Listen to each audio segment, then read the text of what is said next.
Bienvenue dans cette nouvelle émission consacrée aux objets anciens, beaux et insolites. Dans ce premier épisode, nous vous proposons de découvrir la pomme d'ambre, ou pomander, comme l'appellent les non-francophones. Quel est le point commun entre ces trois individus? Ils vont tous au même enterrement, ils portent tous un truc qui pendouille au bout d'une chaîne. La pomme d'ambre désigne un bijou en métal que les femmes portent le plus souvent au bout d'une chaîne fixée à la taille, et les hommes à la main.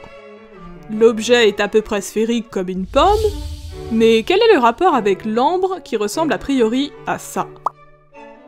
Parce qu'il ne s'agit pas de l'ambre jaune que tout le monde connaît, mais de l'ambre gris, un matériau un peu moins photogénique. L'ambre gris est une concrétion intestinale de cachalot.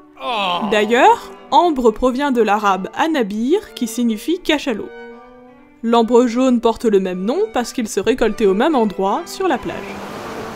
L'ambre gris est une sorte de mucus sécrété par le cachalot pour protéger son intestin des dents des calamars qu'il ingère. Régulièrement, le cachalot évacue ses concrétions en vomissant. L'ambre gris étant très léger, il va flotter sur la mer.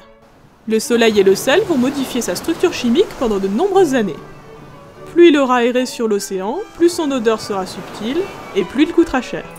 L'ambre gris est un excellent fixateur d'odeur, c'est pourquoi il a toujours été prisé en parfumerie. À quoi sert la pomme d'ambre? À rien, juste à faire classe. À renifler en cas de mauvaise odeur. À éloigner les maladies. À l'origine, la pomme d'ambre désigne la boule d'ambre gris éventuellement emprisonnée dans une cage de métal. Avec le temps, pomme d'ambre a fini par désigner à la fois le contenant et le contenu. On commence à remplir la pomme d'ambre d'autres parfums, herbes et aromates, de la civette, du musc, du safran, de la myrrhe, du bois de santal, etc. L'histoire de la pomme d'ambre commencerait au Moyen-Âge. 1174. Le roi Baudouin de Jérusalem offre à Frédéric Barberousse une pomme d'ambre pour le remercier de son aide dans la lutte contre les infidèles. Quelques siècles plus tard, en 1501, le doge Leonardo Loredan se fait représenter avec un très chic collier d'ambre gris. En 1600, la reine Élisabeth Ier d'Angleterre arbore une pomme d'ambre richement ouvragée. La plupart des pommes d'ambre s'ouvrent comme un fruit en quartier autour d'un trognon. Le nom de l'épice ou de l'aromate est inscrit sur chaque tirette de compartiment ou sur le trognon. Les substances sont présentes à l'état solide, sous forme de poudre ou de pâte. Les épices, parfums et aromates provenaient pour la plupart d'Orient. D'ailleurs, l'allégorie de l'Asie est souvent représentée avec un brûle-parfum. Souvenez-vous de l'histoire des rois mages qui ramenèrent à Jésus 3 substances parmi les plus précieuses de la terre, l'or, l'encens et la myrrhe. La pomme d'ambre était par conséquent un objet de luxe que seuls les plus riches pouvaient s'offrir. Ah, sentir bon n'a pas de prix. La pomme d'ambre servait d'abord à masquer les odeurs corporelles, mais on lui prêtait également des vertus magiques.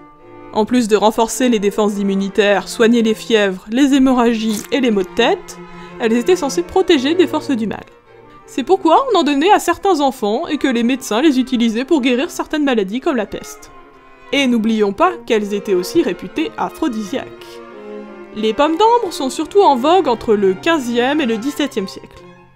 Elles prennent les formes les plus variées avant de passer de mode au XVIIIe siècle. Aujourd'hui, la pomme d'ambre survit dans ces clémentines que l'on piquette de clous de girofle pour parfumer la maison.